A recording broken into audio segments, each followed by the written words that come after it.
আছে তার মুক্তি দেওয়ার জন্য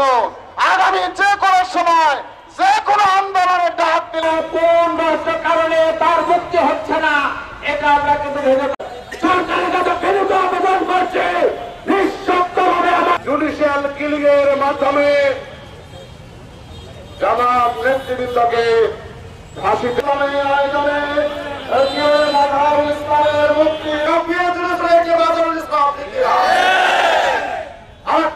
বাদ দিয়ে